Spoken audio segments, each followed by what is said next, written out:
The number that killed a god. The story of a secret brotherhood, a forbidden truth, and a man who, if the legend is to be believed, was drowned for a proof. Prologue. Man overboard. Picture a ship on the open sea. Not a modern liner with engines and satellite navigation, but a wooden vessel of 25 centuries ago. A tar-caulked hull, a single square sail, oars, the smell of salt, pitch, and human sweat. Beneath the keel lies the Mediterranean, the very sea across which the Greeks carried wine, olive oil, grain, and ideas from one end of their known world to the other. The shore has long since dropped out of sight. All around is water, out to the very rim of the horizon, where the sky lies down upon the waves. On board is a group of men bound by an oath. They are not merely fellow travelers. They are brothers in a faith. They belong to a community that has secret signs, secret words, secret teachings, and one rule dearer than life itself. What you learn inside the brotherhood is never carried outside. Never. And one of them broke that oath. Not out of malice. He did not sell the secret to enemies, did not blurt it out for money, did not personally betray anyone. He did something far more terrible. He discovered a truth, a small, pure, irrefutable mathematical truth, and this truth destroyed everything the Brotherhood believed. It proved that the foundation on which their entire picture of the world rested, their whole religion, their entire notion of how the universe is built, that this foundation was a lie. And, if the legend is to be believed, for this he was thrown overboard. The waves closed over his head. The sea, which the Greeks imagined as alive, full of gods and monsters, took the body. Bubbles rose to the surface and burst. The ship sailed on, and the truth this man had discovered, they tried to drown along with him. The attempt failed. Because truth cannot be drowned. It can be hidden, denied, forbidden, killed for, but if it is true, it comes back. And this particular truth came back so thoroughly that today every schoolchild knows it. We build upon it. All of mathematics, all of physics, all of engineering, the whole world of bridges, buildings, computers, and spacecraft stands upon the very discovery for which, according to legend, a man was killed at sea 2,500 years ago. His name was Hippasus of Metapontum. The number he discovered, you already know. It is utterly simple. It lives inside the most ordinary shape in the world, inside a square. And before this story ends, you will see this number with your own eyes, understand why it is impossible, and understand why a group of people who worship numbers were destroyed by a number.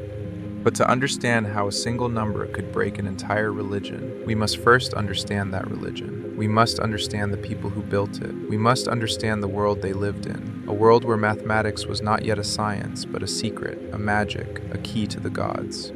Let us rewind to the 6th century before our era, to a man whose name you heard in school, but almost certainly not from the side from which you should have. To Pythagoras. Part 1. The world in which number was born. The Greece that never was. When we say ancient Greece, one picture usually rises to mind. White marble, the Parthenon, philosophers in togas, Athens. But the Greece we imagine did not yet exist in the age of Pythagoras. The Parthenon has not been built. Socrates will not be born for nearly another 100 years. Athens is not the shining center of civilization, but one of many cities, and far from the most important. Greece in the 6th century before our era is not a country. It is not a single state with borders, a capital, and a government. It is a scattering, hundreds of separate city-states, polis, strewn across coasts and islands, each with its own laws, its own patron gods, its own coinage, its own pride, and its own wars with its neighbors. The Greeks spoke a common language, worshipped common Olympian gods, gathered for common games at Olympia, and yet cut one another's throats with enviable regularity. And most important for our story, the Greek world did not fit within the borders of modern Greece. It spilled out across the whole Mediterranean. The Greeks were a people of the sea, traders, colonists, seafarers. They founded cities all along the coast, in Asia Minor, on the Black Sea, in North Africa, on Sicily, and all across the south of Italy. The south of Italy was so densely dotted with Greek colonies, so rich, so populous, and so thoroughly Hellenic that it earned its own name, Great Greece, Magna Graecia.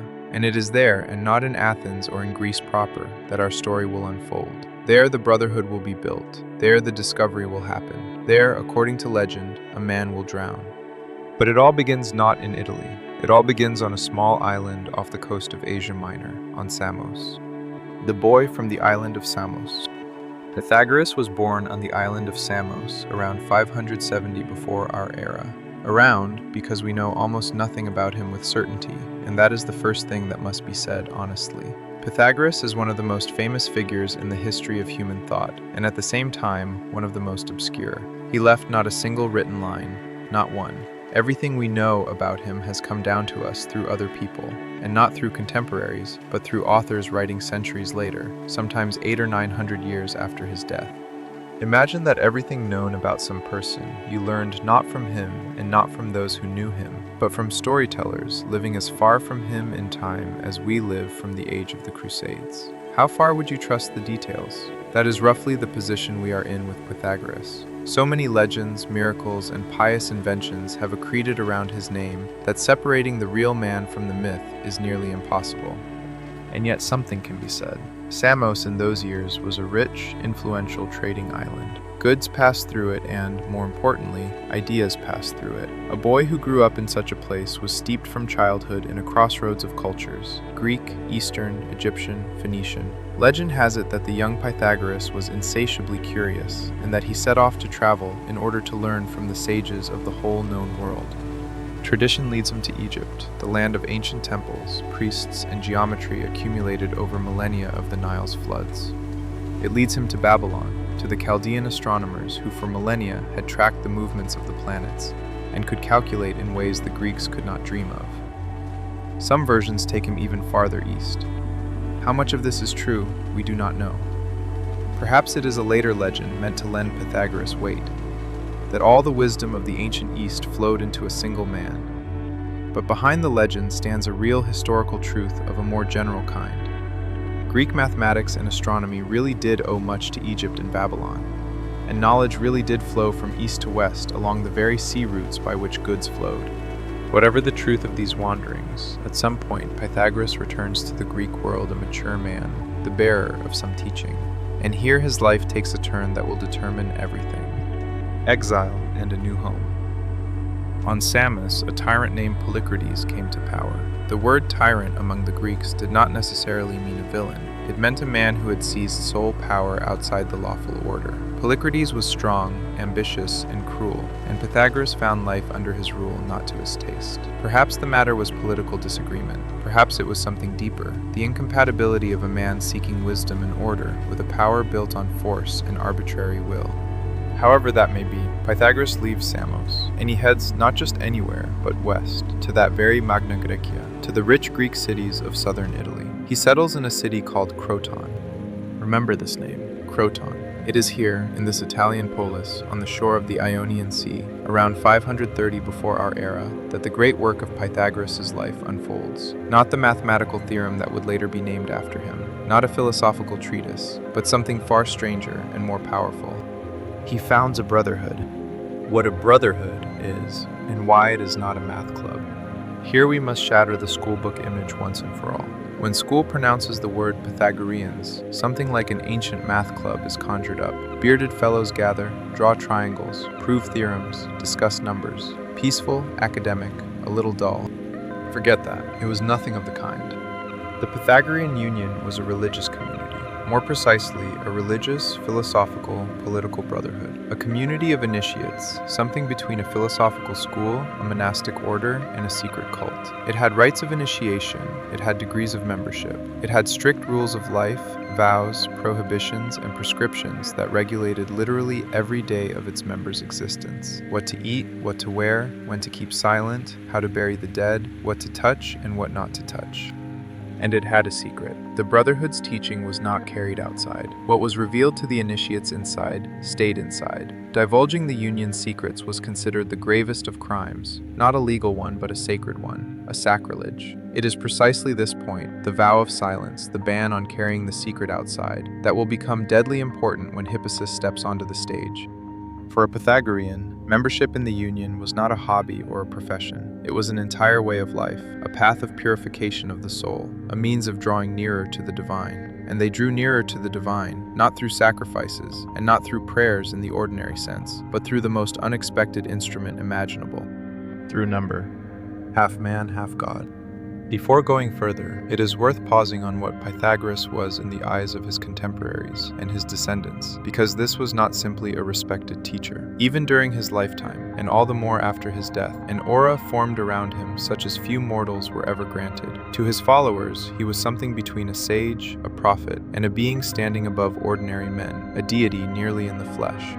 The legends about him are genre unto themselves, and they say much about how this man was seen. They said that Pythagoras had a golden thigh, which he once displayed at the Olympic Games, a sign of his superhuman, half-divine nature. They said he could be in two places at once, that he was seen on the very same day and hour in two different cities separated by the sea. They said he spoke with animals and they obeyed him. He calmed a savage she-bear with a word, persuaded an ox not to eat beans, and a river once called out to him by name as he was fording it, and many heard the voice. They said he remembered his past lives, every one of them, across ages and bodies.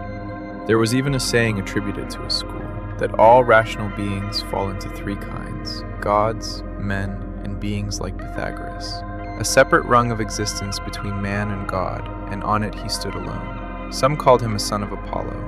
To the sober modern ear, all this sounds like pure mythology accreted around a charismatic cult founder, and probably that is exactly what it is. But this very mythology is itself a historical fact, the fact of what colossal, almost supernatural authority this man held over his followers.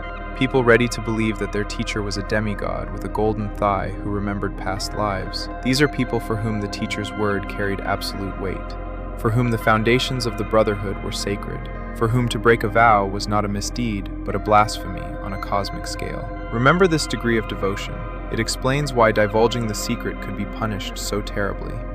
And here we must once again recall what we said at the very start. Everything we know of this comes through second, third, 10th hands. The chief biographies of Pythagoras were written more than 800 years after him, already in late antiquity, in the 3rd and 4th centuries of our era. Their authors drew on earlier sources, but those too, for the most part, were not contemporaries. From people who knew Pythagoras alive, only crumbs have reached us, and, tellingly, crumbs more mocking than reverent. One poet-philosopher of his generation caustically ridiculed the tales of the transmigration of souls. Another thinker, famous for his bile, spoke of Pythagoras dismissively, calling his learning a fraud pieced together in scraps from others. So beside the image of the demigod there stood, from the very beginning, the image of a clever charlatan, and which of them is closer to the truth, we can no longer judge. The real man drowned in his own legend as irrevocably as, according to legend, his pupil drowned in the sea. The soul that passes through bodies. The Brotherhood held one more belief, perhaps even more central than all is number, and certainly more ancient, a belief that explains half of their strange rules and their whole way of life. The Pythagoreans believed in the transmigration of souls. According to their teaching, the soul is immortal and not bound forever to a single body. After death, it does not vanish and does not depart once and for all to a kingdom beyond the grave. It passes into a new body and lives again, and again, and again, circle upon circle, birth upon birth, and not necessarily into a human body. The soul could be incarnated in an animal as well. Man, beast, bird, all these are temporary lodgings of one and the same wandering, immortal soul, passing from form to form over the course of countless lives. There is a famous story, even if told by a mocker, that captures this belief perfectly. Pythagoras, they say, was walking down the street and saw someone beating a puppy, and he cried out for them to stop, because in the voice of that puppy, he recognized the voice of a dead friend, recognized in the whimpering dog the soul of a man he had once known. Whether this is true or a caustic invention of an ill-wisher does not matter. What matters is that it strikes the very heart of the teaching. The soul is one, the bodies change. Your friend may live in a dog. In any living creature, there is someone's wandering soul, perhaps known to you from a past life. From this belief, their way of life followed directly. It is clear why many Pythagoreans did not eat meat or greatly limited themselves in it. If a human soul may dwell in an animal, then to eat its flesh is almost cannibalism, the eating, perhaps, of a reincarnated kinsman or friend. Clear, too, is their whole obsession with purity and self-discipline. If the soul faces an eternal wandering through bodies, then the chief business of life is to purify it, to raise it, to make it worthy of a better rebirth, and ideally, in the end, to break out of this wearisome wheel of births altogether. The life of a Pythagorean was nothing other than a labor upon the soul in the perspective of eternity. And number, mathematics, the contemplation of the eternal order of things.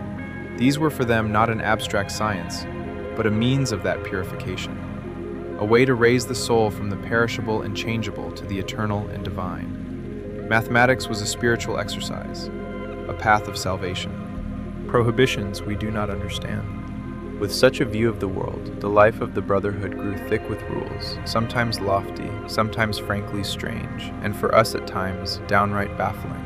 A whole body of these prescriptions has come down to us, short and mysterious commandments by which the Pythagoreans, according to legend, guided themselves, and some of them leave us at a loss.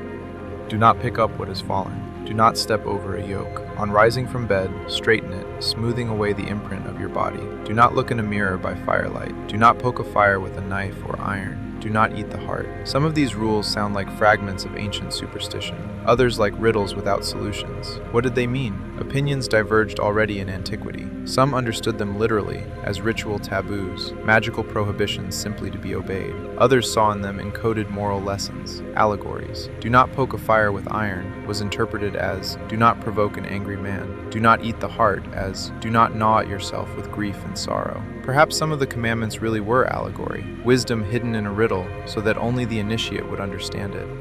But the most famous, most discussed, and strangest of all the prohibitions is another. The Pythagoreans, according to legend, were forbidden to eat beans, ordinary beans, and this rule was observed with such seriousness that it spawned whole volumes of conjecture, both in antiquity and to this day. Why beans in particular? Many explanations have been put forward, and none is beyond dispute. Some said that a split bean resembles a human embryo, or something still more intimate, and is therefore connected with the origin of life, with the mystery of birth, and hence with the transmigration of souls. Some said that beans cause heaviness and gas, cloud sleep with bad dreams, and thus harm the very clarity and purity of soul so ardently sought. Some said that beans are somehow linked to the realm of the dead, to the underworld, to the souls of the departed, and there is a quite earthly, almost medical consideration. In people with a certain hereditary trait, beans really can cause a severe, sometimes fatal disorder. Perhaps behind the ancient prohibition stands a dim folk memory of a real danger of beans for some people. Whatever the cause, there is a legend that gives this prohibition a grim completeness. Pythagoras himself, they say, or, in other versions, one of his followers, while fleeing pursuers, ran up to a bean field and stopped. Before him lay salvation. He had only to run across the field of beans, but he could not transgress his own prohibition, and, refusing to set foot on the bean field, he let himself be overtaken and killed, a man for whom a rule proved dearer than life. This story is most likely a legend, but what an apt legend. It carries to its logical limit everything we have said about the Brotherhood, about people for whom the rule, the vow, the prohibition mattered more than life itself. Keep this in mind, because soon we will return to another such vow, the vow of silence, and see what fidelity to a rule turns into when the rule collides with the truth. Listeners and knowers, it is worth clarifying, too, that the Brotherhood was not a homogeneous mass. Over time, and perhaps from the very beginning, it distinguished two orders of initiates. Some were called listeners. They accepted the teaching as a body of commandments and rules to be observed on faith, without demanding proofs. It was enough for them that the Master said so. Others were called knowers or learners. These went further, sought out foundations, engaged in reasoning proper, in proof, in science in the stricter sense, in mathematics, as we would say today. This very division is important. It shows that within the Brotherhood there already lived a tension between faith and knowledge, between taking on trust and demanding proof, between those for whom the truth is what is commanded and those for whom the truth is what is proven. And now imagine what happens when, in such a community, a fusion of religion and mathematics, faith and proof, a proof suddenly turns up that refutes the faith. When the Brotherhood's strictest instrument, logical reasoning, turns against its most sacred dogma, when the knowers prove what the listeners cannot and will not believe. This is exactly what will happen, and the crack will run along the very seam between what is proven and what is believed. Masters of the city. The Brotherhood had yet another side, one that school does not mention at all, though it matters greatly for the ending. The Pythagoreans were not only a religious community and not only a school of thought, they were a power, a political power.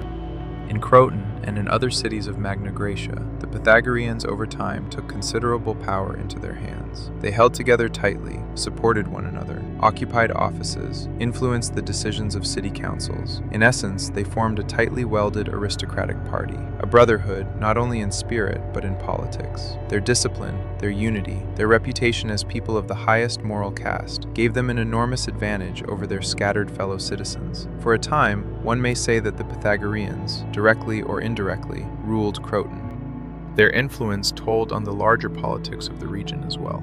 Croton had a long-standing rivalry with the neighboring, rich, and pampered, so, at any rate, tradition paints it, city of Sybaris, the very one whose name gave us the word Sybarite, a lover of luxury and ease. The rivalry spilled over into war, and around 510 before our era, Croton crushed Sybaris, and, according to legend, wiped it from the face of the earth. The Pythagorean Brotherhood had a hand in Croton's rise in this hour of its triumph.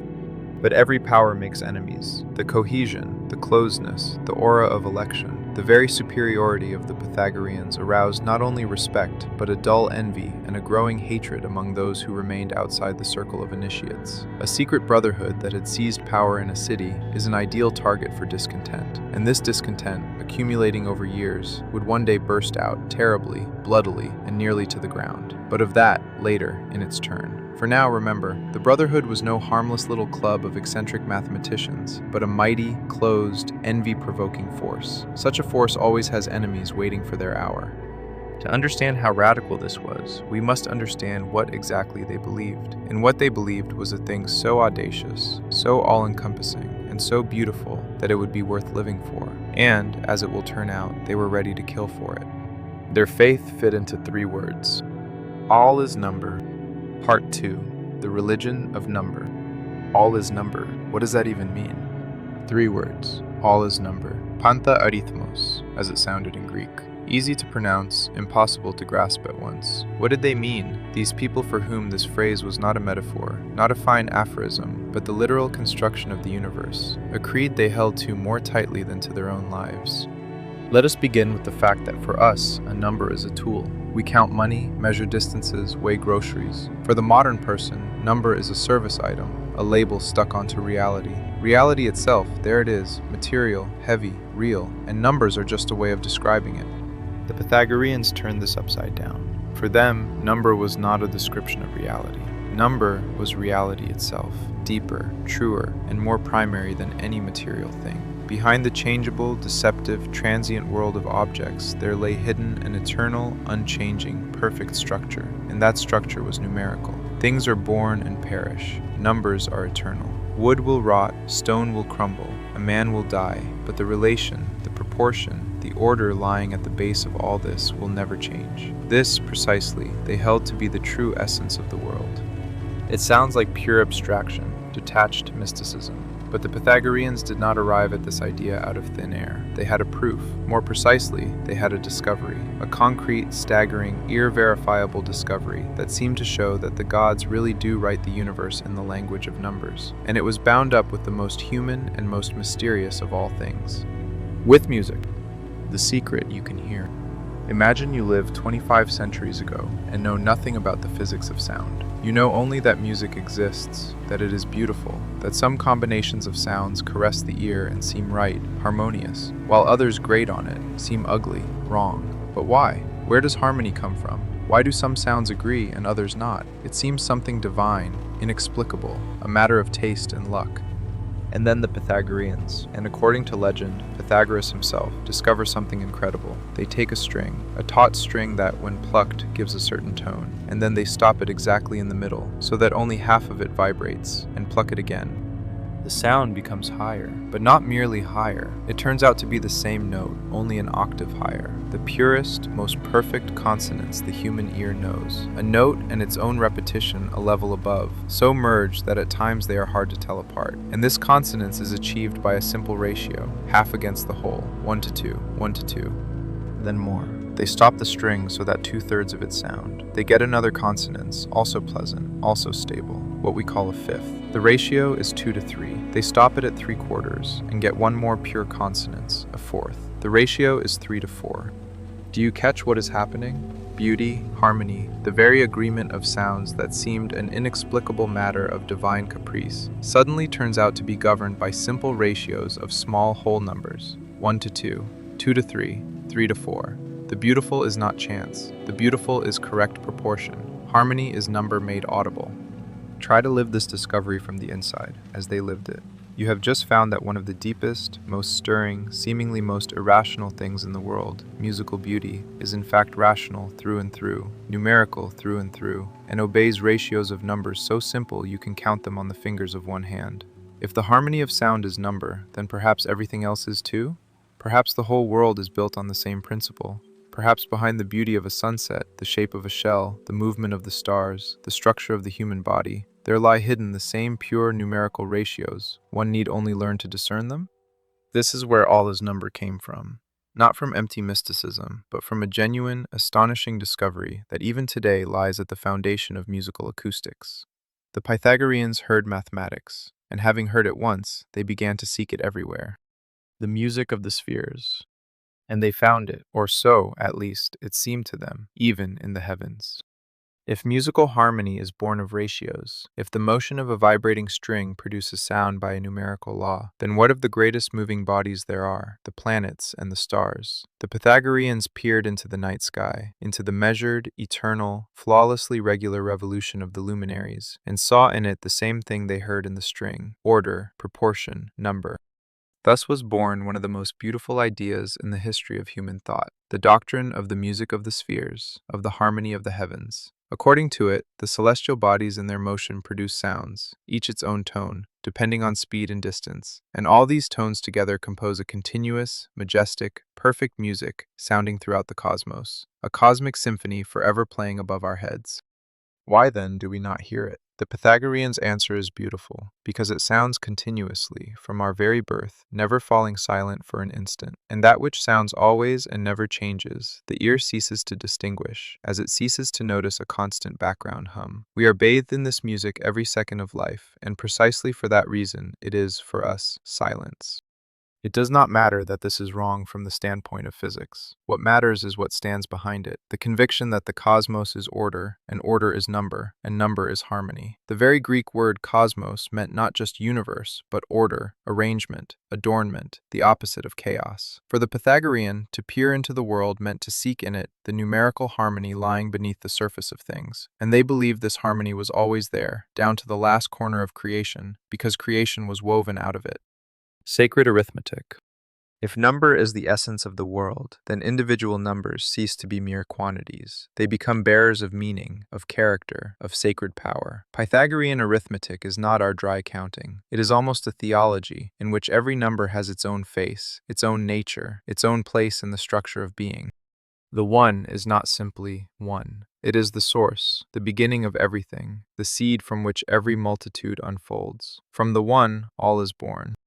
The two is the first division, the first otherness, the principle of difference, of doubling, of opposition, the appearance of the other, the side, the one. The three is, for many peoples to this day, a special number, beginning, middle, and end, the first true multitude that has wholeness, the first number that has a form, beginning, middle, end. Numbers were divided into even and odd, and this division was given a deep, almost moral meaning. The odd was associated with definiteness, completeness, limit, the masculine principle, light. The even with indefiniteness, boundlessness, the feminine principle. The whole world was conceived as woven of pairs of opposites, limit and the limitless, light and darkness, rest and motion, the one and the many, odd and even. And among these opposites, the numerical even-odd distinction was one of the most fundamental. Remember this even-odd division especially firmly. It seems now a harmless trifle, a curious feature of ancient thinking, but it is precisely from the contradiction between even and odd that the very proof will be born that destroys everything. The weapon that killed their god will be forged from the simplest of questions. Is this number even or odd? And the answer will prove unbearable, both at once. But we will come to that in time. Numbers that have a shape. There is one more thing without which the Pythagorean relation to number cannot be understood, and it is incredibly beautiful. For us, a number is something shapeless, pure quantity, a squiggle. For the Pythagoreans, a number had a shape, literally, visibly, geometrically. They laid out numbers with pebbles. Take pebbles and arrange them in patterns, and you will see that some quantities form regular figures and some do not. Numbers that can be laid out as an equilateral triangle, they called triangular. One pebble is already a triangle, degenerate. Add a row of 2 below it, you get a triangle of 3. Add a row of 3, a triangle of 6, of 4, of 10. 1, 3, 6, 10, 15, triangular numbers. And note, the 10, the sacred 10, the tetractys, is the 4th triangular number. That very triangle of 10 dots by which they swore was for them not a chance figure, but the crown of a whole family. And there are square numbers, those that lay out into an even square. 1, 4, 9, 16, 25. The same numbers we call squares, but the Pythagoreans saw them precisely that way, as actual squares of pebbles.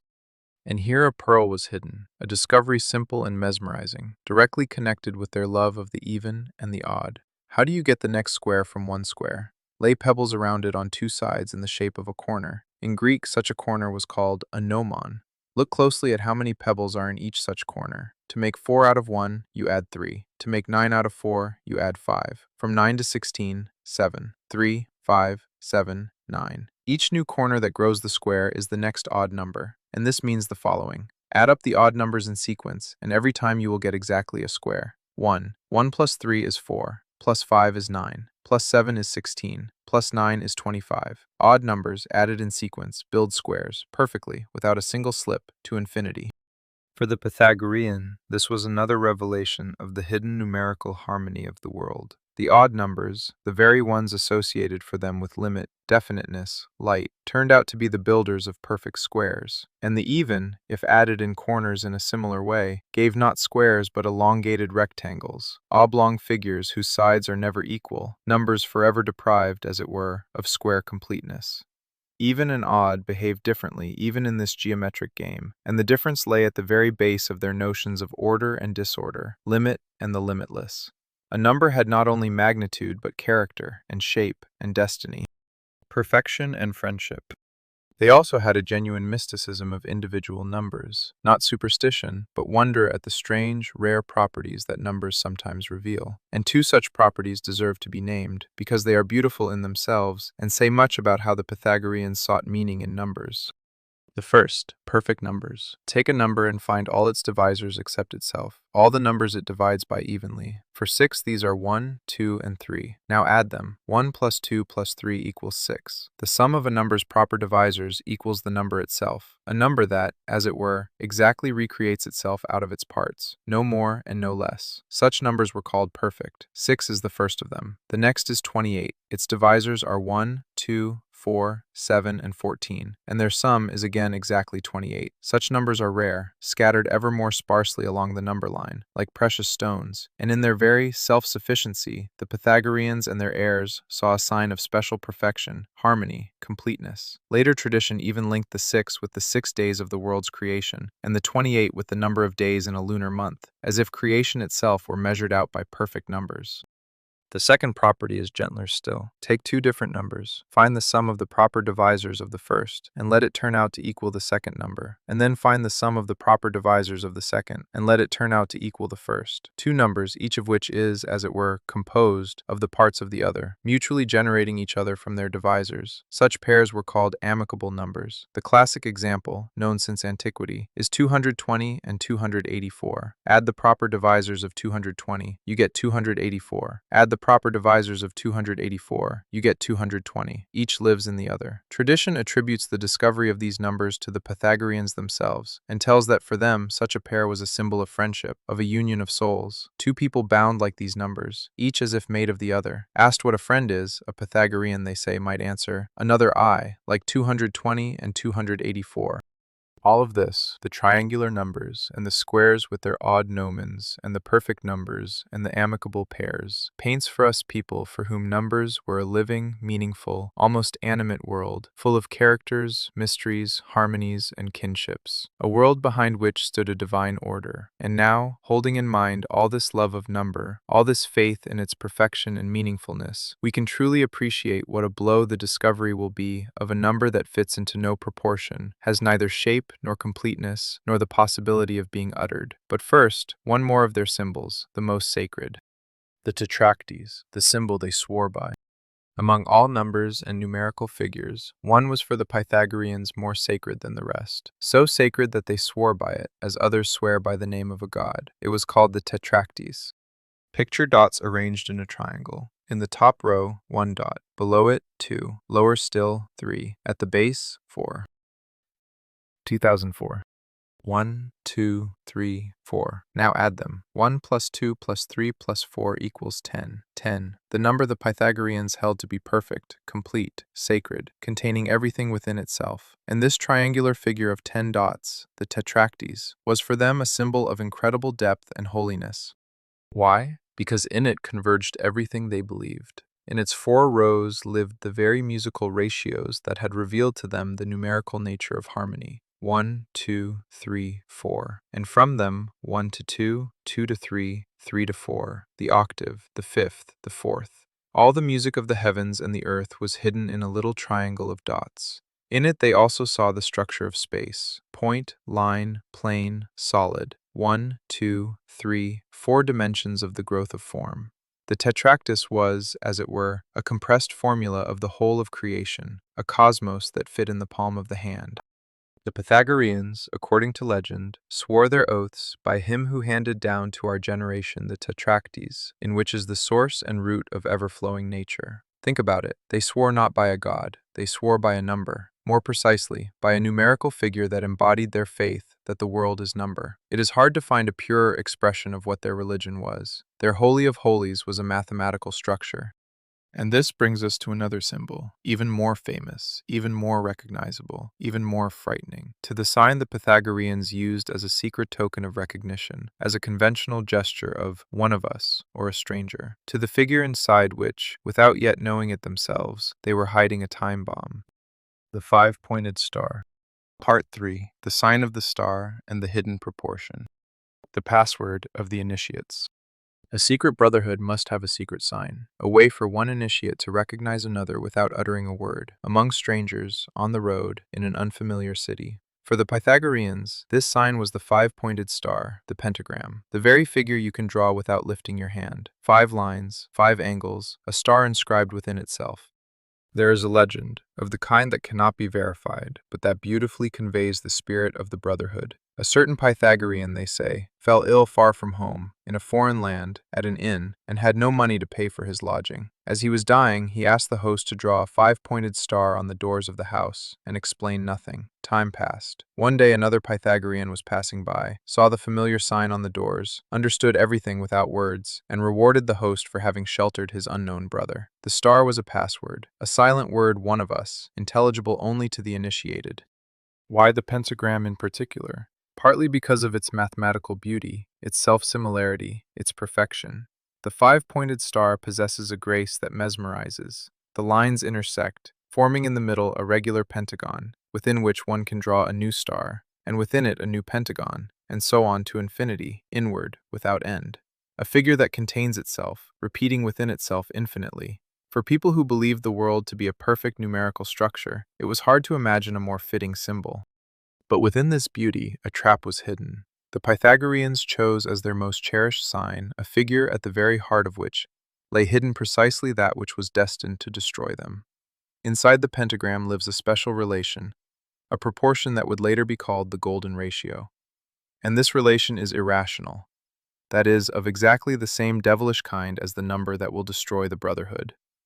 They wore the enemy on their chests as a badge of recognition, not yet suspecting that it was the enemy. The golden ratio. What is the golden ratio? Picture a segment that must be divided into 2 unequal parts, a larger and a smaller. There are infinitely many ways, but there is one single special way, to divide it so that the ratio of the whole segment to its larger part is exactly the same as the ratio of the larger part to the smaller. The whole is to the greater as the greater is to the smaller. One and the same proportion repeats on 2 levels at once. The part reflects the whole. This ratio is a quite definite number, denoted by the Greek letter phi, and approximately it equals 1.618. Approximately push because, like its terrible kinsman from the square, this number is impossible to write down exactly. Its decimal expansion runs on infinitely and never repeats. 1.61803398887, and on without end, without any pattern, without the saving circle of repeating digits. This number cannot be expressed as a ratio of two whole numbers. It is irrational. And this very ratio is hidden in the pentagram many times over. Draw any of the star's lines, look at how it intersects with the others, how some segments relate to others, and everywhere phi pops out. The golden ratio permeates the five-pointed star through and through, on all its levels, in all its proportions. The sacred sign of the Brotherhood was literally woven out of an irrational number. Now let us appreciate the bitter irony in full. The Pythagoreans believed that all is a ratio of whole numbers. As their secret symbol, they chose the pentagram. And the pentagram is saturated through and through with a number that cannot be expressed by any ratio of whole numbers. The truth that destroyed their faith was sewn into their very coat of arms. They pressed it to their hearts, showed it to one another as a sign of kinship, and did not know what they held in their hands. There is a serious scholarly version, we will return to it, that the fateful discovery of irrationality was first made precisely here, inside this figure, through the golden ratio of the pentagon, and not through the diagonal of the square, as the most common version tells. If so, then the fall of the Brotherhood came from within its own sanctuary. They were destroyed not by an alien symbol, but by their very own.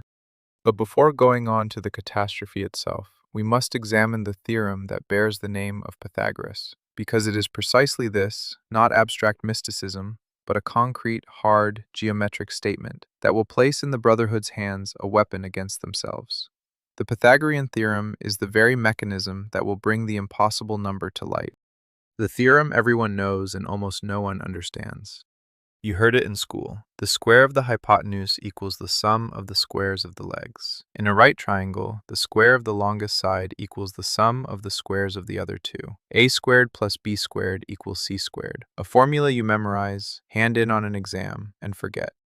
First, an honest caveat, as with everything in this story. Almost certainly, it was not Pythagoras who first discovered this relation. The Babylonians knew and used it more than 1,000 years before him. Clay tablets survive with whole lists of suitable triples of numbers. The Egyptians apparently used it in practice, in building and in laying out land. The relation was known to various peoples long before Pythagoras. What tradition attributes specifically to the Pythagoreans is, perhaps, the first general proof. Not, in this particular triangle it came out this way, but it will be so in every right triangle, always, without exceptions. The difference between this works here and this works always and cannot fail to work is, in essence, the very difference between a craft and mathematics. And this transition is one of the greatest events in the history of thought. But let us forget for a moment about the formula and the memorizing. What does the theorem really mean? It means that the sides of a right triangle are bound by a rigid, unbreakable, exact law. You cannot take any three lengths and make a right triangle out of them. As soon as two sides at the right angle are given, the third is determined absolutely uniquely, down to the last fraction. Between the sides there exists an iron numerical bond. For the Pythagorean, this was another triumph of the faith. Look, geometry itself, form itself, space itself obeys a numerical law. A triangle is not merely a figure, it is a relation made flesh. The sides speak with one another in the language of numbers. All is number, and here is your proof, inscribed in the very fabric of space. And now let us apply this theorem to the simplest, most harmless figure there is, and we will see how triumph turns into catastrophe. Commensurability, the word on which everything rested. First, one more concept, a key one. Without it, there is no understanding why Hippasus's discovery was not a minor technical hiccup, but the end of the world. The concept is commensurability. It sounds cumbersome, but the idea is simple, almost childish. Take two lengths, two segments. The question is, can one find a common measure, a single small unit that fits into each of them a whole number of times, without remainder? If yes, these two lengths are called commensurable. They have a common measure, a common brick. An example, a segment of length 3 and a segment of length 5. Take the unit as your measure. It fits into the first 3 times, into the second 5 times. Both are measured by one unit evenly, commensurable. And if one length is 3 and the other is 4.5, take a measure of half a unit. In the first segment, it fits 6 times, in the second 9. Again evenly. Again, a common measure has been found, also commensurable. The common measure turned out to be a half. The Pythagoreans were firmly, with all their hearts, with all their faith, convinced that any two lengths are commensurable, that for any two segments there will always, without fail, without a single exception, be found a common measure. One need only take it fine enough. Fractions, after all, can be divided as much as you like, a half, a third, a tenth, a hundredth, a thousandth. It seems self-evident that, by making the measure ever finer, sooner or later you will hit both segments exactly. And this conviction was no whim. It was a direct, necessary consequence of their faith. If all is number, if all is a ratio of whole numbers, then any two lengths too must relate to one another as whole number to whole number, must have a common measure, otherwise all is number collapses. The commensurability of everything with everything was not a separate mathematical opinion. It was the very foundation of their picture of the world, translated into the language of geometry. Remove commensurability, and the whole edifice comes crashing down. Now then, there exist two lengths that are not commensurable, that have no common measure, none, neither large nor small, nor vanishingly fine. However you divide the measure, it will never fit into both evenly, never, at no division, all the way to infinity.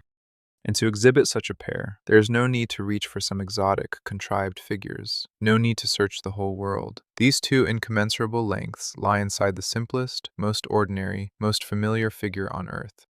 Inside the square. Part 4. A weapon of simple shape. The square and its diagonal. Draw a square, the most ordinary one, all sides equal, let each be 1 unit long, one by one. There is no simpler figure. A child draws these as soon as it has learned to hold a pencil. Now draw a diagonal in it, a line from one corner to the opposite one. The square has split into two identical right triangles, and so we have a right triangle with two short sides of 1 unit each, and a long side, the hypotenuse, which is the diagonal of the square. Let us bring out the Pythagorean theorem. The square of the hypotenuse equals the sum of the squares of the legs. The legs are 1 unit each, so the diagonal squared equals 1 squared plus 1 squared equals 1 plus 1 equals 2. Thus, if we denote the diagonal itself by the letter d, then d squared, that is d multiplied by itself, equals 2. The question is, what then does d itself equal? What number multiplied by itself gives 2? This number is called the square root of 2 and is written as the square root of 2, a number whose square is exactly 2. And this magnitude, the square root of 2, is no invention, no abstraction, no play of the mind. It is a quite real length that can be drawn, seen, measured with a ruler, touched with a finger on paper. It is simply the diagonal of a little square with side 1. It is right here, right in front of you, at your fingertips. You can draw it in a second. And this most ordinary, visible, tangible number turns out to be impossible. The number that cannot be. What does impossible mean? The length, after all, is real. There it is. The length is real. What turns out to be impossible is to write this number down the way the Pythagoreans believed any number could be written, as a ratio of two whole numbers, as a fraction. Square root of 2 cannot be expressed by any fraction, not p over q, not for any whole p and q, however you choose them, however long you search, until the end of time. No such fraction exists. It does not and cannot exist. The diagonal of the square and its side are incommensurable. They have no common measure. Look at the decimal expansion of the square root of 2. Approximately it is 1.41421356237, and the digits run on further, without end and without any repeating pattern. Here we must clarify something, to feel the full sharpness. Ordinary fractions, if expanded into a decimal, either terminate, 1/4 is exactly 0.25, and that's all, or begin to repeat in an infinite cycle. 1/3 is 0.3333, with an eternal 3. 1/7 gives a cycle of 6 digits spinning forever. Every fraction inevitably behaves this way. Sooner or later, it either terminates or falls into a cycle. There is no other way. But the square root of 2 does neither. It never terminates. It never enters a cycle. The digits run to infinity in a forever new, never repeating order. This is the visible seal of irrationality. Such a number cannot be forced into any fraction, because any fraction must terminate or cycle, and this number does neither, never. Hence the very word, irrational. In Greek, a ratio, a fraction, was called logos. The incommensurable, the inexpressible by ratio, was alogos, having no logos, deprived of ratio, and at the same time unspeakable, not amenable to utterance. In the Latin translation, ratio means both ratio and reason. Hence, the incommensurable became irrationalis, non ratio al, and at the same time unreasonable, irrational. In the very word we still use, an ancient terror is frozen, a number beyond reason, a number that cannot be spoken, a number contrary to the rational mind. We call these numbers irrational and no longer hear what we are saying. Yet it is a direct echo of that shock. We carry the memory of the catastrophe in an ordinary schoolroom word. But how do we even know that the square root of 2 cannot be written as a fraction? Maybe the fraction exists, it just hasn't been found yet. Maybe somewhere among enormous numbers the needed pair is hiding? Maybe one should have searched harder? No, and this is the most astonishing thing in the whole story. We know this not because we searched and did not find. We know it for certain, provably, finally. There exists a proof, short, simple, flawless, that no such fraction exists or can exist. Not, we have not met it, but its existence is impossible in principle. And this proof is so clear that it can be understood in full, without any mathematical training, in a few minutes. It is precisely this proof that, according to legend, destroyed the Brotherhood. Let us go through it, slowly, step by step. The proof that kills.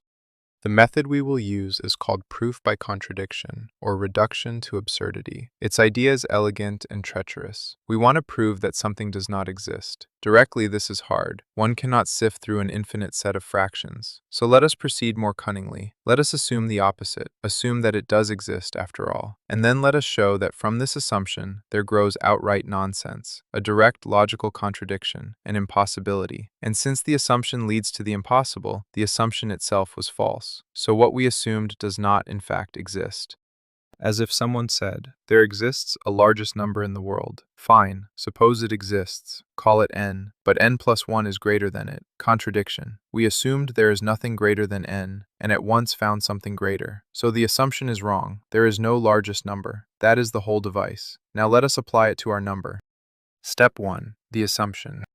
Let us assume, contrary to what we want to prove, that the square root of 2 can, after all, be written as a fraction. That is, there exist two whole numbers, call them p and q, such that the square root of 2 equals p over q. Step 2. Let us tidy up an irreducible fraction.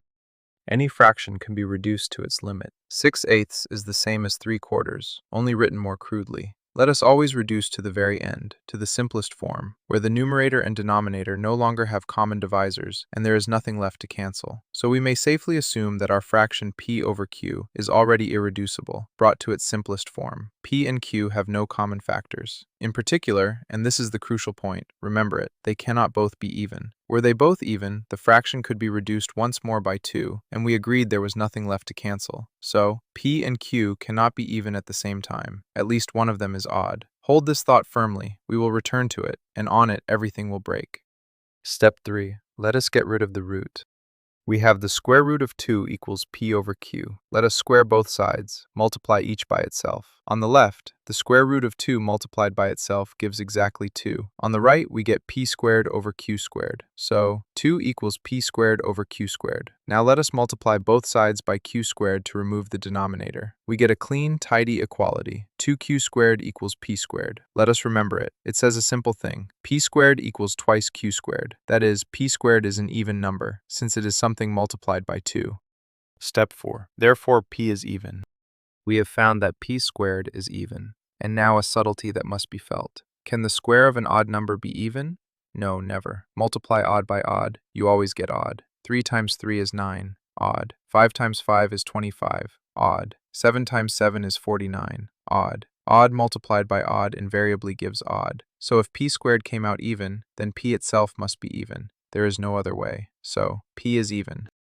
Step 5. Since p is even, let us write that down. What does p is even mean? That it is divisible by 2, that it can be written as twice some whole number. Call that number k, then p equals 2k, just another name for the same fact. P is even. Step 6. Let us substitute and observe. Let us return to our equality 2q squared equals p squared. In place of p, let us substitute 2k. On the right, we get 2k squared, that is 2k multiplied by itself, which is 4k squared. The equation has become 2q squared equals 4k squared. Let us divide both sides by 2. Q squared equals 2k squared. Look closely. A familiar form. Q squared 2 turned out to be twice something, also equal to 2 times a whole number. So q squared is even. And by the very same logic as before, the square of an odd is odd, hence an even square belongs only to an even number. It follows that q itself too is even. So, q is even. Step 7. The trap snaps shut. Stop and look around. What have we got? That P is even, step 4, and that Q is even, step 6. Both even. But in step 2, we firmly, honestly established P and Q cannot be even at the same time. We reduced the fraction to its limit, to irreducibility. Were they both even, it could be reduced once more, and there was nothing left to cancel. And there it is, the head-on, ineradicable contradiction. The numbers P and Q must both be even, and must not both be even. At the same time, both at once. This is impossible. It is pure absurdity, a logical dead end, a wall. Where did we go wrong? Nowhere, except in the very first step. Every transition was flawless, every conclusion iron. The only doubtful place is the initial assumption that square root of 2 can be written as a fraction at all. It, and it alone, led to the impossible. So it is false. So square root of 2 cannot be written as any fraction. Never. For no whole P and Q, no such fraction exists or can exist. Which is what was to be proved. How it may have first been seen. The proof through even and odd, which we have gone through, is beautiful in its logical purity, and it is precisely this proof that has come down to us through the tradition of Euclid. But many historians think that incommensurability was first noticed not this way, not by logical reasoning, but by the eyes, by the hands, in the very process of measuring. And this geometric way of seeing it is in its own way even more terrifying, because in it there surfaces something the Pythagoreans feared above all else, a real, living infinity opening up inside a finite figure. Recall what it means to find the common measure of two lengths. The ancients did it thus, by a method that lives on in mathematics today under other names. Take two lengths, a larger and a smaller. Lay off the smaller into the larger as many times as it fits. A little piece will be left over, a remainder, shorter than the smaller. Now forget the larger and work with the smaller and this remainder. Lay off the remainder into the smaller as many times as it fits. Again you will get a remainder, shorter still, and so on, each time laying off the last remainder into the one before it. If the two lengths are commensurable, if they have a common measure, this process will sooner or later terminate. At some moment the remainder will fit into the previous one evenly, with no new remainder. This last remainder is their common measure, that very common brick. The process ended, the measure is found. Now do this with the side of a square and its diagonal, or, what is essentially the same, with the side and diagonal of a regular pentagon, that figure inside their sacred star. And here is what will happen. The process will not terminate. Having laid off, subtracted, obtained a remainder, you will find that you are in exactly the same situation as at the start, only in a reduced form. The remainder and the previous length relate to one another, exactly as the original side and diagonal did. It is as if you have returned to the beginning, but the figure has grown smaller. Take another step, again the same, again a reduced copy of the original, and again, the process reproduces itself without end, generating ever smaller copies of one and the same picture, and never, at no step, arrives at an even, remainder-free completion. And a process that never ends means exactly one thing. There is no common measure. No last remainder will be found. Because there is no last remainder, there is an infinite succession of them. The side and the diagonal are incommensurable. And this is seen here not through cunning reasoning about parity, but directly, visibly, as an infinite descent, as a process without a bottom.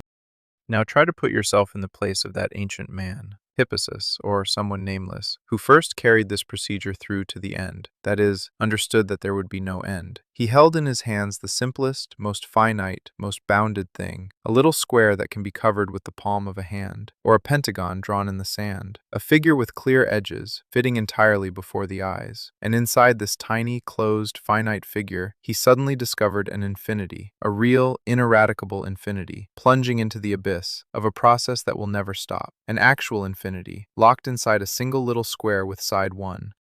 And yet it was precisely the infinite, the boundless, the measureless, and limitless that the Pythagoreans feared and avoided most of all. Their world was a world of limit, order, completeness, proportion. The limitless was for them the beginning of chaos, darkness, formlessness, that which must be curbed and bounded for a cosmos to arise. And now this abyss, this limitlessness, this incompletability, opened up not somewhere at the edge of creation, but in the heart of the simplest figure, at their fingertips, at the tip of a diagonal. The order they sought everywhere led them to an abyss. The measure they wanted to find turned into a proof that there is no measure. No wonder the legend made of this a catastrophe, a horror, a sacrilege. In a certain sense, the man who saw this first looked into infinity, and infinity looked back at him, from the depths of a figure drawn in the sand.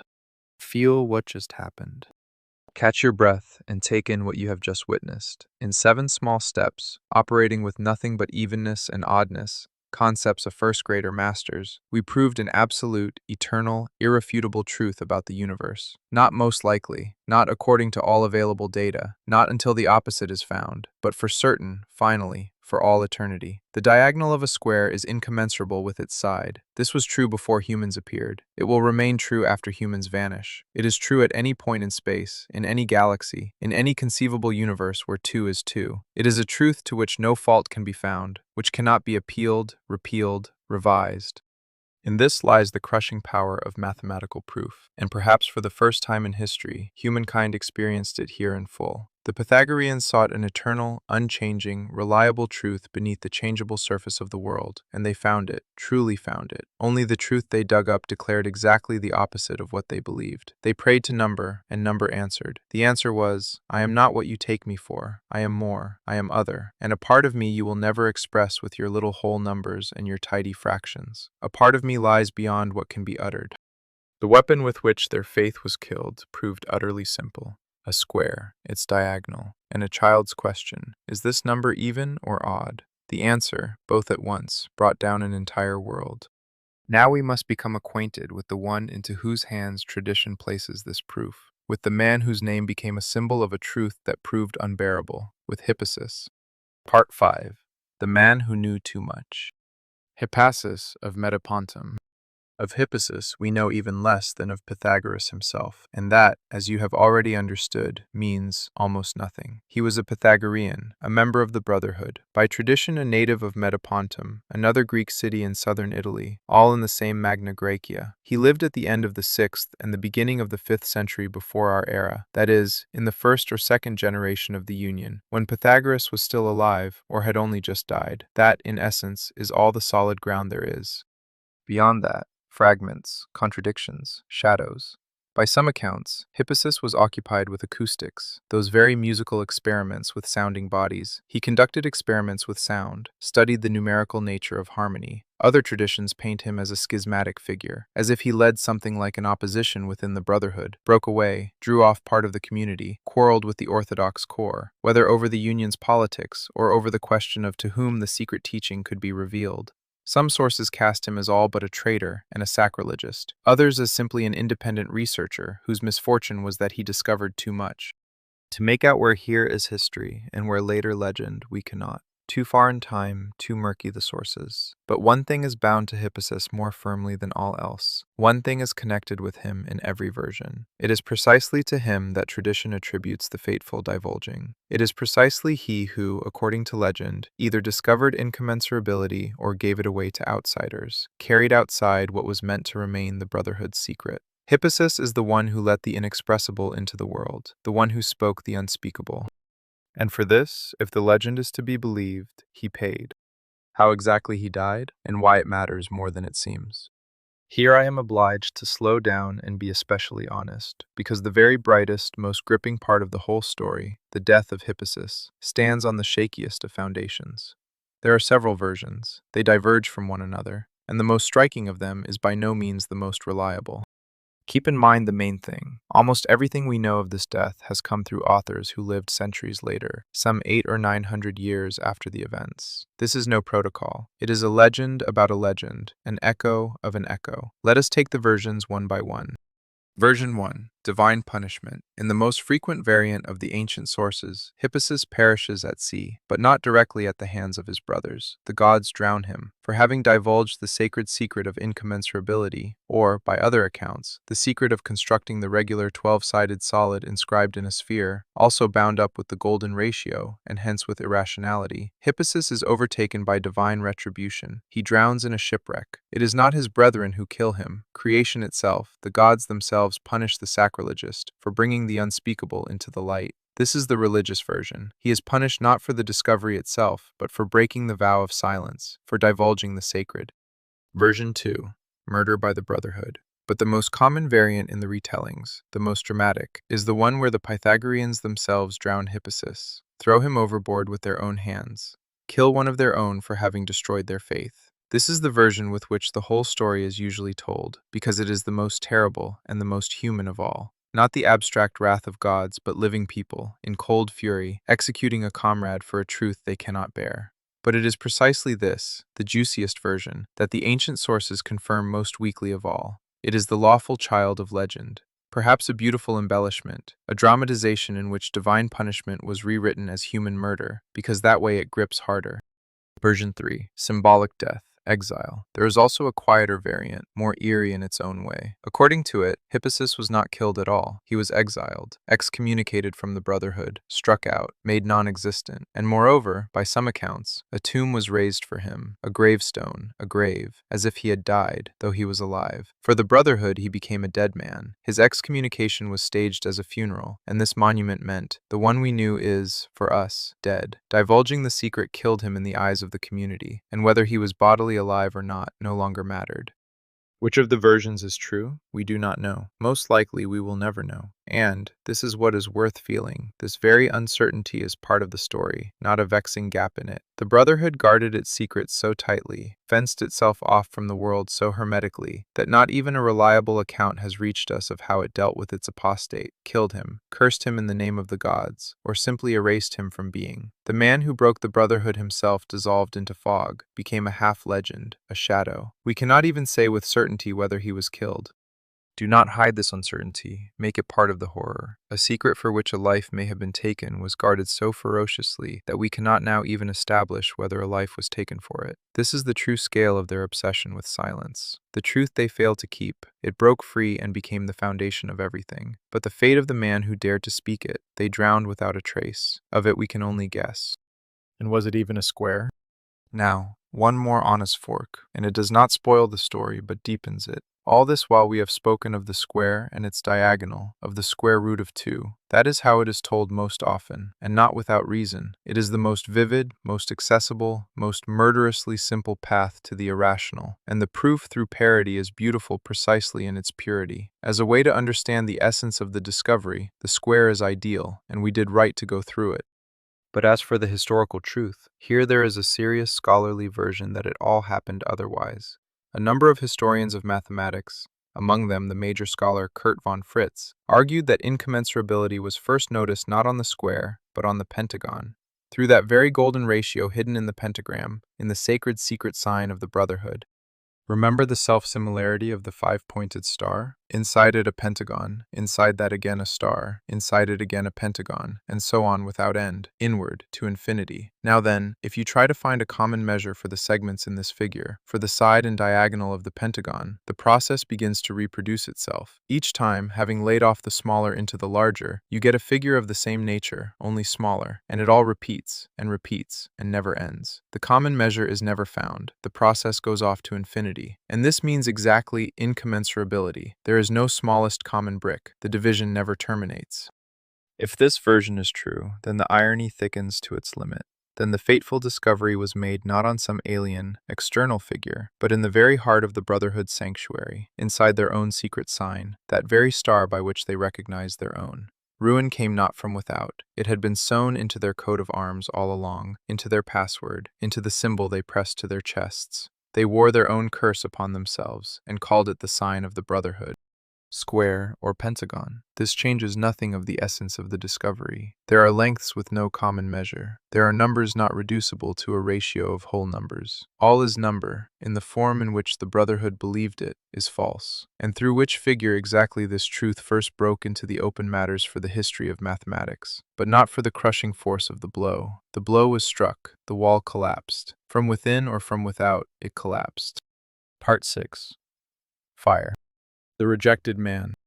We set this thread aside. Now it is time to return to it. Because the Brotherhood was awaited not only by the inner catastrophe of number, it was awaited also by an outer catastrophe, quite material, with fire and blood. And, as often happens in history, it began with the wounded pride of a single man.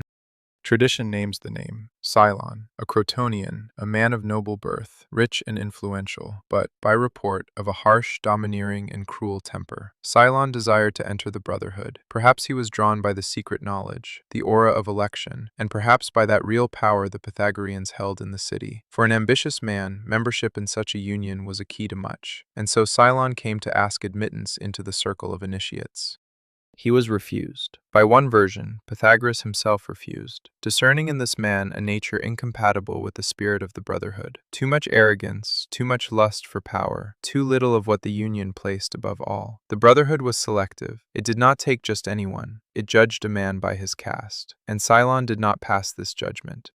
For a man of such temper, refusal was not a disappointment but an indelible insult, a public humiliation. Cylon harbored a hatred, deep, burning, active, and he had the means for this hatred: noble birth, wealth, connections, followers, and also fertile soil all around. For discontent with the Pythagoreans had accumulated in the city for a long time. Their closeness, their superiority, their power irritated many who remained outside. It remained only for Cylon to gather this smoldering irritation together and set it alight, which is what he did, in the most literal sense. The house on fire. What follows tradition paints in colors that chill the blood, and, for all the possible legendary quality of the details, historians consider the skeleton of events real. The destruction of the Pythagorean brotherhood happened. It was bloody, and it was a turning point. The leading Pythagoreans of Croton gathered together, by some accounts for a council, by others simply under one roof. The place is named the House of Milo. That very Milo of Croton, a celebrated athlete, a multiple Olympic victor, a strong man whose name thundered across all Greece, and withal a devoted Pythagorean. In his house the flower of the brotherhood assembled. Cylon and his men surrounded the house and set it ablaze. The flames engulfed the walls. To those inside, and these, according to tradition, were the flower of the union, its best minds, no way out was left. Most perished in the fire or were cut down as they tried to break free. Tradition says that only a handful managed to escape, perhaps two, who broke through the smoke and the crowd. The rest burned. In a single night, the brotherhood lost nearly all of its leading core. The fire devoured not merely people, it devoured the living heart of the union, the bearers of its secret knowledge accumulated over decades. What became of Pythagoras himself in all this? Tradition tells inconsistently, and again we run up against the fog. By some versions, all this happened during his lifetime, and he either miraculously survived or escaped death only because he was elsewhere at the time. By others, by the moment of the pogrom, he had already left Croton and withdrawn to Metapontum, that very city from which, according to legend, Hippasus came. There, in Metapontum, Pythagoras ended his days, by some accounts a very old man, by a natural death, by others, grimmer, having starved himself out of grief, unable to survive the collapse of his life's work. And there is, as we recall, that legend of the bean field, where the pursued man is overtaken at the edge of a field he dares not cross. Which of these deaths is the real one, no one knows. The man departed from history as dimly as he entered it. Bonfires all across Magna Graecia.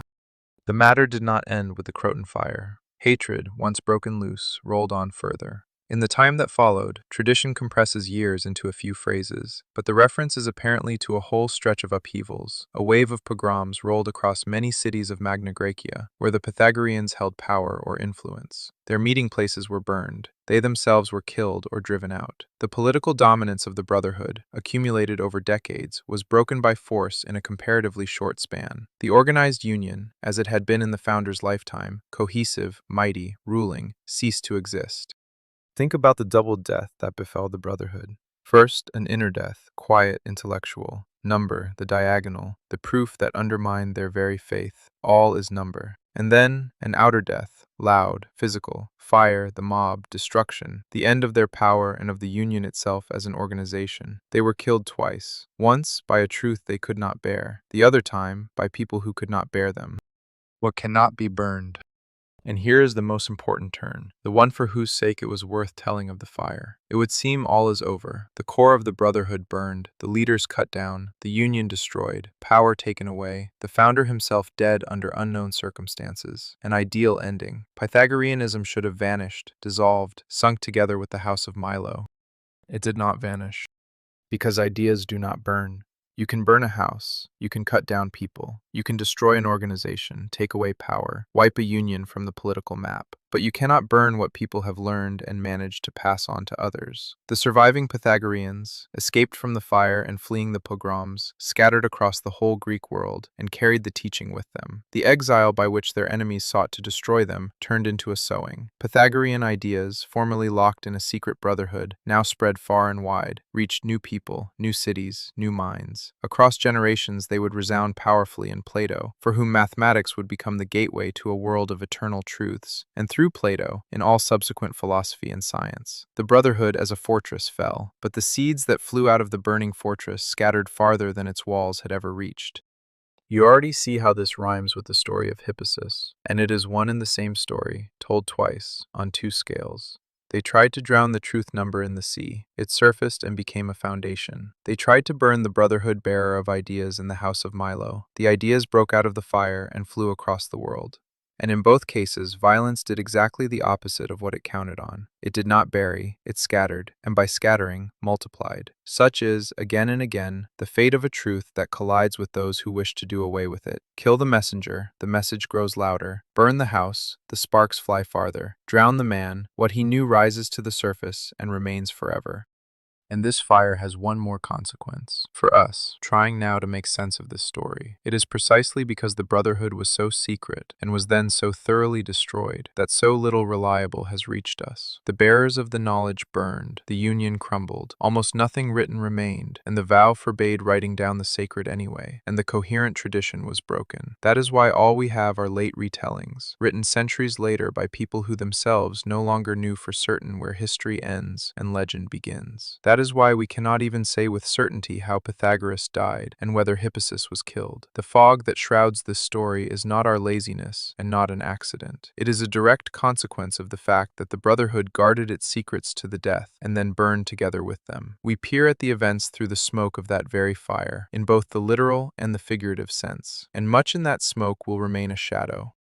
And now, having commemorated both the outer death of the brotherhood and the inner one, let us return to number Aha, and see what became of the discovery itself thereafter. For it, and not power, not the house, not the union, is what proved to be truly immortal.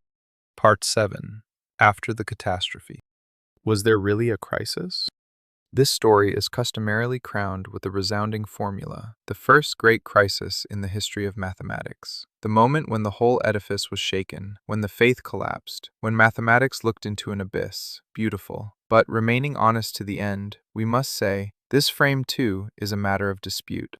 Quite a few modern historians of mathematics treat the word crisis with caution. They point out that the sources telling of the shock, the horror, the universal catastrophe are late, and that the very dramaturgy of the crisis was partly read into antiquity by scholars of the 20th century, inclined to see in antiquity a reflection of their own storms around the foundations of mathematics. Put more simply, did we not ourselves, after the fact, inflate a difficult but workable discovery into a grand tragedy? Did we not ascribe to the ancient Greeks our own dramatic sense?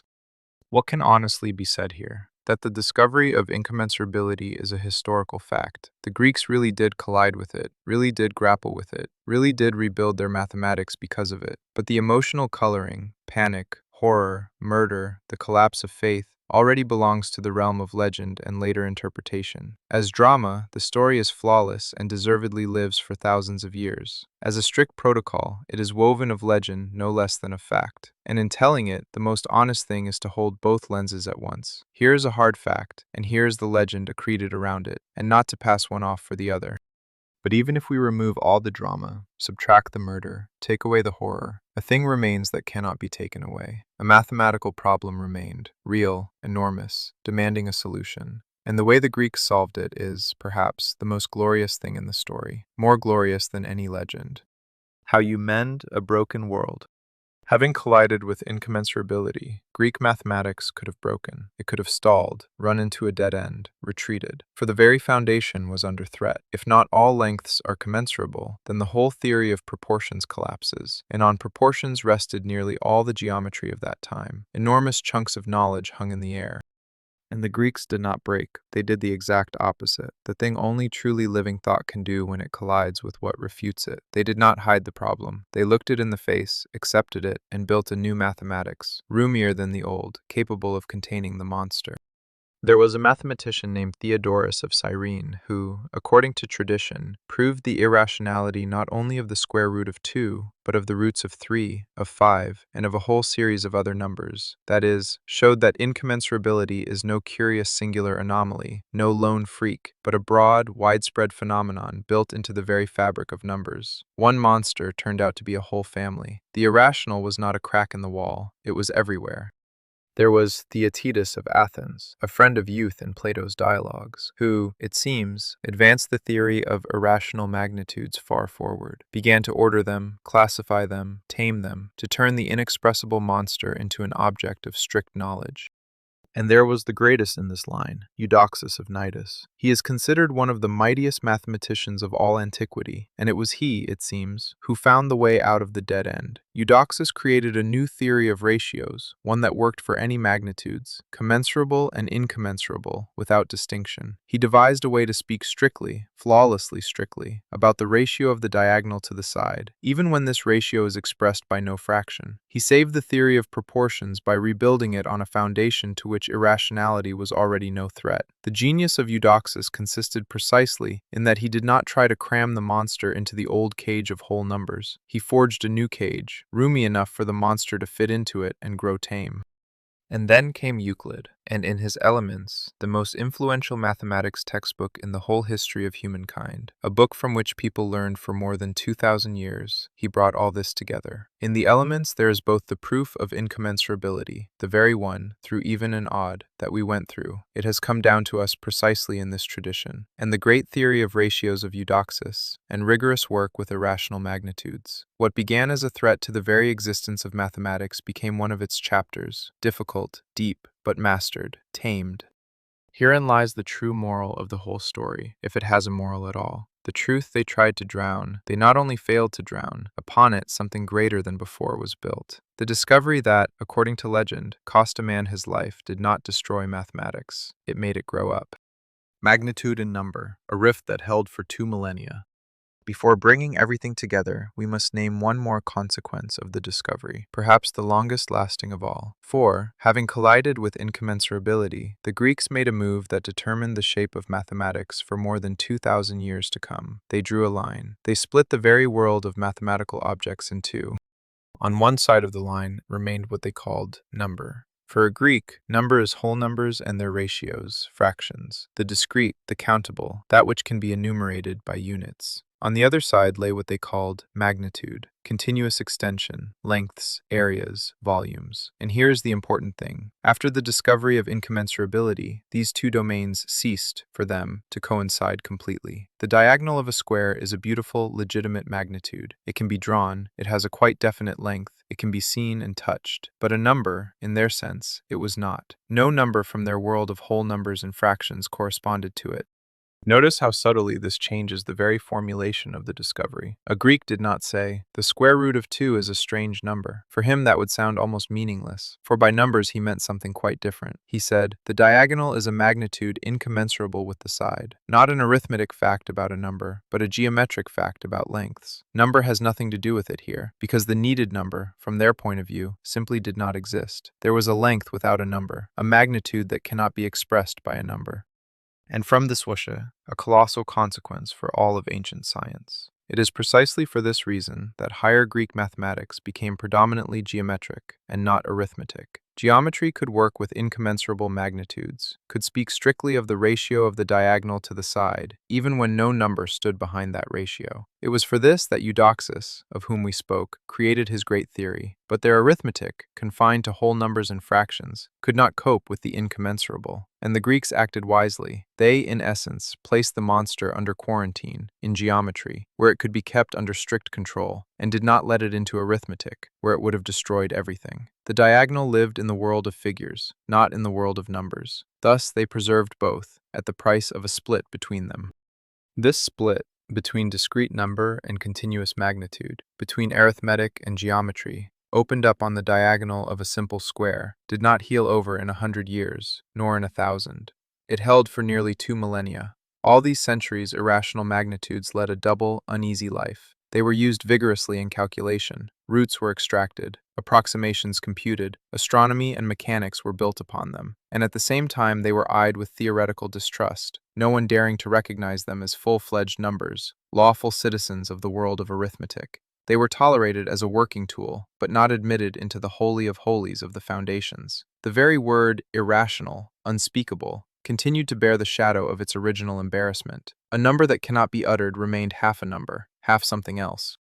And only in the 19th century, some 2,300 years after Hippasus, was the wound finally truly healed. Mathematicians set themselves the task of building the whole system of real numbers, the whole continuous number line, rigorously, from the very foundation, and among them, Richard Dedekind found a way to define each irrational number with complete precision, through fractions alone. The idea, to put it crudely, is this. To specify an irrational number, say square root of 2, one need only indicate how it cuts all the fractions into two parts, those less than it and those greater. This cut, this division of all rational numbers into two regions, defines the irrational number with absolute precision, resorting to nothing but the fractions themselves. Thus, it became possible to build the continuous line on a solid foundation, and square root of 2 became at last a full-fledged number, as lawful, as real, as 2 or 1/2. The rift that had gaped since the time of Pythagoras closed. Magnitude and number became one again. Think about the sweep of this arc. The crack that opened on the diagonal of a little square in the 6th century before our era took 2,300 years to close. And when it was finally healed, by that very healing, the foundation was laid of all modern mathematics of the continuous, of all mathematical analysis, and through it, of all modern physics. That for which, according to legend, a man was once drowned, turned out to be not merely a truth that had to be acknowledged. It turned out to be a wound that humankind stitched for 23 centuries, and, in stitching it, built the mathematics on which our whole world stands. Hippasus did not break mathematics. He posed it a question that it answered for 2,000 years, and grew in answering. The number on which everything stands. Let us fast forward 2,500 years, to us. Irrational numbers, those very inexpressible monsters for which, if the legend is to be believed, a man was killed, are today no curiosity and no horror. They are the workhorse of all mathematics, all physics, all engineering. They are everywhere. The square root of 2 lives in every right triangle, and hence in every building calculation, in every roof truss, in every diagonally measured room, in every drawing that has a right angle. The irrational number pi hides in every circle, every wheel, every planetary orbit, every wave. Without it, you cannot compute a bridge, an engine, or an antenna. The irrational number e governs every natural growth and decay, the growth of a population, the decay of an atom, the cooling of coffee, the compounding of interest on your deposit. Whole edifices of mathematical analysis stand upon it. The golden ratio itself, once sewn into the Brotherhood's star, is found, sometimes truly, sometimes with great exaggeration, in the spirals of shells, in the arrangement of sunflower seeds, in proportions that seem beautiful to us.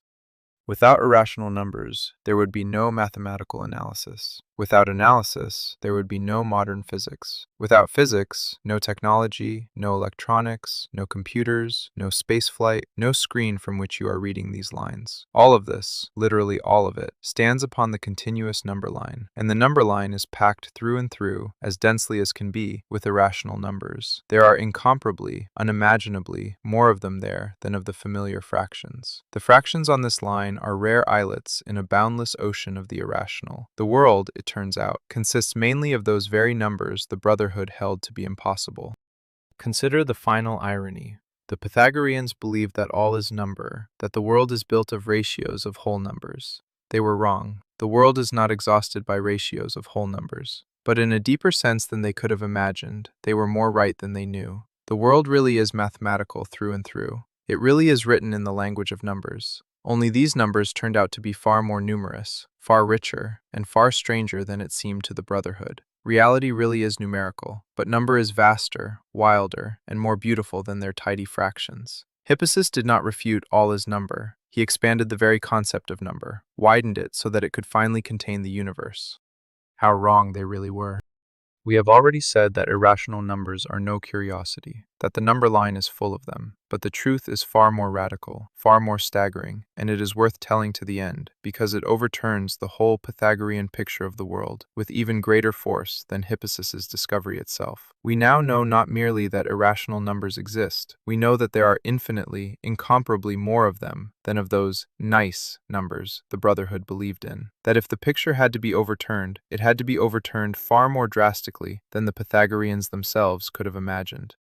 To feel this, picture the number line, an infinite line on which all numbers are arranged in order, 0, 1, 2, and everything between them, and everything beyond them. The Pythagoreans, in essence, believed that this whole line consists of nice numbers, of whole numbers and fractions, of ratios of whole numbers, that if you jab at any point of the line, you land on some fraction. The discovery of incommensurability showed that this is not so. Between the fractions sit other numbers too, irrational ones, like the square root of 2. Already this was a blow, but how large was the breach? How many of these strangers are there? The Pythagoreans, and mathematicians for 2,000 years afterward, might have consoled themselves with the thought that irrational numbers are, after all, rare, that they are isolated strange inclusions in a mostly orderly, fractional world, vexing exceptions. It all turned out the other way around. And this was proved already at the end of the 19th century by the mathematician Georg Cantor, who wrought a revolution in the understanding of infinity no less audacious than the Pythagorean one. Two infinities. Cantor posed a question that before him had seemed meaningless. Are there different infinities? Is one greater than another? Infinity is infinity, after all. How could one be greater? It turned out there are. And this changes everything. Here is the essence, without formulas. The fractions, all ratios of whole numbers, that whole Pythagorean universe of nice numbers, are infinitely many, no dispute. But Cantor showed that they can, at least in principle, be counted, arranged in a single infinite list, numbered, first, second, third, and so on, missing nothing. Yes, the list never ends, but each fraction in it stands in its own concrete place, under its own number. Such an infinity is called countable. Its elements can be put in a queue and numbered with the natural numbers. There are exactly as many fractions as ordinary counting numbers, however strange that sounds.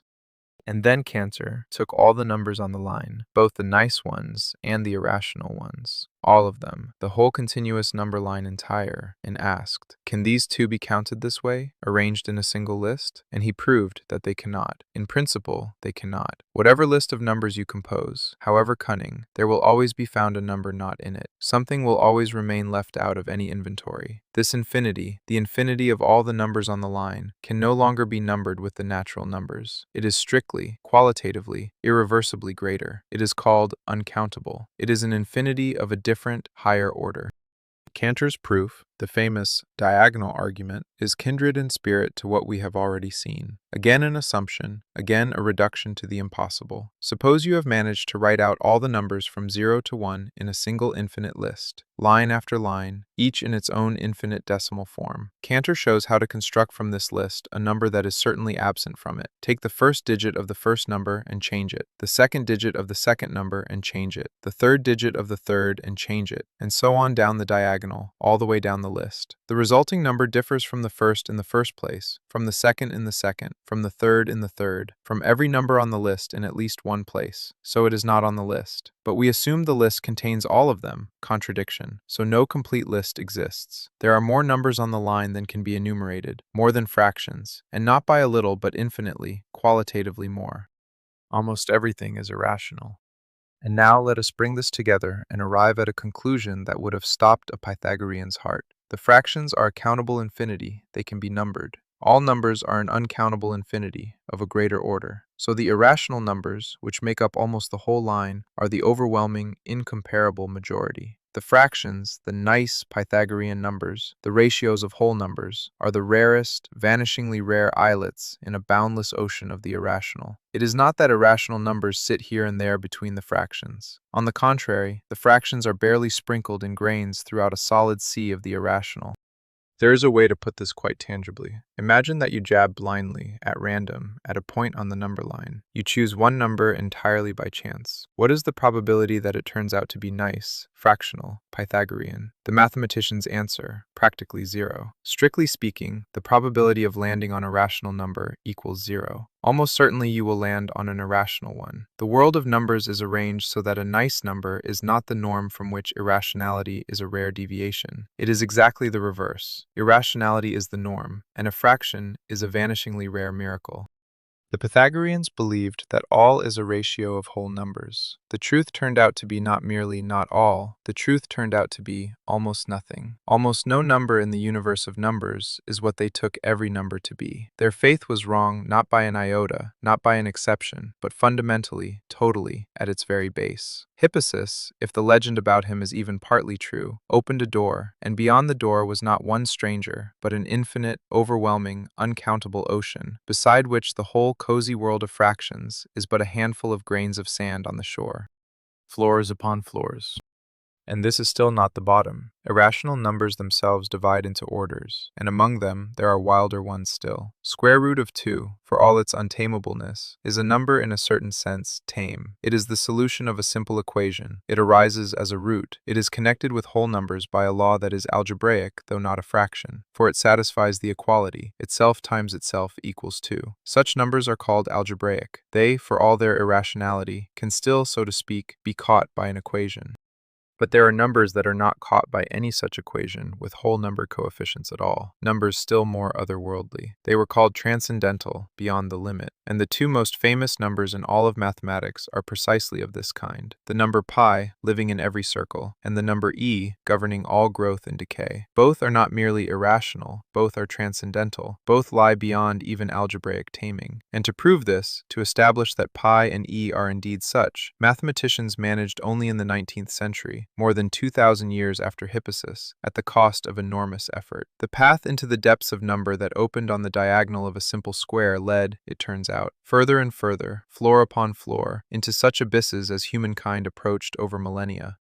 This is what Hippasus really began, or that nameless Pythagorean who first saw it. Not a minor correction to the Brotherhood's faith, he touched the edge of an infinite, layered, dizzying universe of numbers whose depth no one then could even conceive. He shifted the first stone, and behind it, an abyss opened up that we are exploring to this day, and whose bottom, perhaps, does not exist at all. The irony of the Pythagoreans is now visible in all its grandeur. They deified number, thinking they knew it, and number turned out to be infinitely greater, stranger, and more unfathomable than their god. They did not overestimate number, they monstrously underestimated it. A length you can see, but cannot write down. Let us linger one more moment before returning to the ship, because at the very heart of this story lies a paradox worth feeling to the end, for in it are all its beauty and all its horror at once. Draw the diagonal of a square, one movement of the hand, and it is done, entirely. There it is, from corner to corner, with a beginning and an end, a finite, completed, finished line. You can lay a finger on it and cover it whole. It does not run off to infinity, does not stretch past the edge of the page, does not flee beyond the horizon. It is the most ordinary segment, short, bounded, fitting entirely before the eyes. As a thing, as a line, as a length, it is finite and completed absolutely. Now try to write down what it equals. Begin writing out its length in digits. 1.414211356, and stop wherever you like. You will never finish. No writing, however long, will be exact. Behind the last digit, another is always hiding, and another, and so on without end, without repetitions, without pattern, without a saving cycle. As a line, it is completed and lies before you whole. As a number, it never completes, however much you write.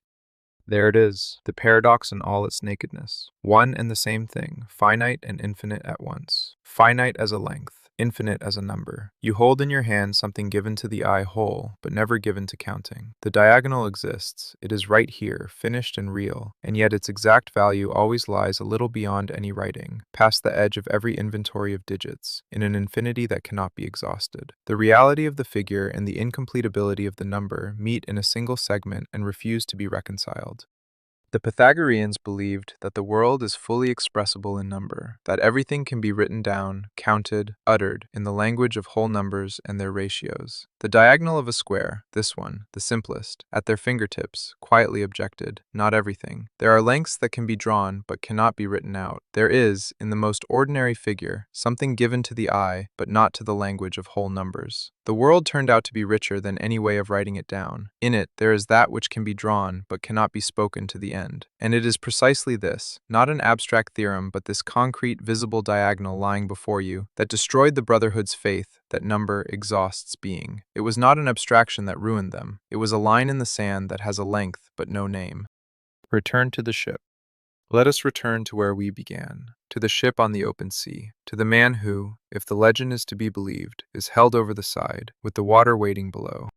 We have come a long way and now understand what we could not understand in the prologue. We understand what the Brotherhood believed and why it believed so fervently. We understand what truth Hippasus discovered and why it was for them not a minor correction, but the end of the world. We understand that the proof was simple and irrefutable, that it truly shattered all is number. And we understand at last that much in this scene, the ship itself, the murder itself, the fury of the brothers itself, may be a legend accreted onto the hard core of a real mathematical discovery.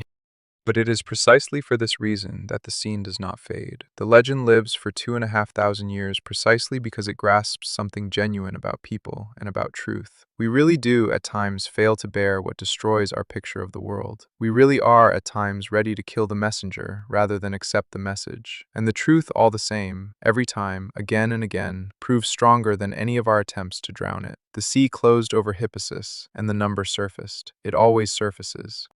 The Pythagoreans wanted a reliable, eternal, irrefutable truth beneath the changeable ripple of things. They got it, truly got it. Only the truth did not ask whether they wanted to hear this particular one. It had its own plans, not coinciding with their faith. In this consists the harsh, beautiful nature of truth. It does not adjust to our wishes. It does not care what we have come to believe, what we have built, what we have sworn by. It simply is, and sooner or later comes to light.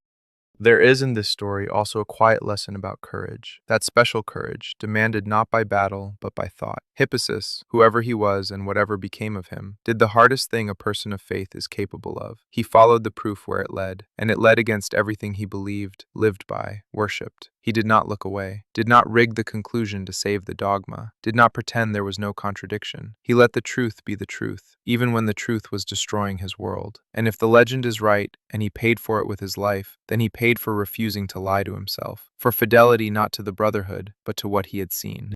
We, living 25 centuries later, are the heirs precisely of this refusal to look away. Every time science moved forward, it moved thus. Someone looked at what was destroying the comfortable picture and did not turn away. Numbers that cannot be, an earth that cannot rotate, species that cannot change. Every time there was found one who preferred the uncomfortable truth to the cozy faith, and every time the world, after some resistance, grew larger. The diagonal of a square was one of the first such moments, when a person chose truth against his own God. And for the fact that this choice was made, then and afterward, again and again, we are repaid today with all our knowledge of the world. The number that killed a god, that very square root of 2, the diagonal of a little square with side 1, is today known to every school child. It is on any calculator, it is in any textbook. It is utterly ordinary, utterly harmless, utterly safe. And yet once, if the legend is to be believed, a man was drowned because of it, for it was too true to be borne. This is what truth does. First, people kill for it, then they deny it, hide it, forbid it, and then, after enough time, it becomes so obvious, so familiar, so built into the very foundation, that we forget. Once, long ago, it was so dangerous that a man was thrown into the sea for it. The diagonal of a square, the simplest line in the world, and the number at its end, which never ends. The end.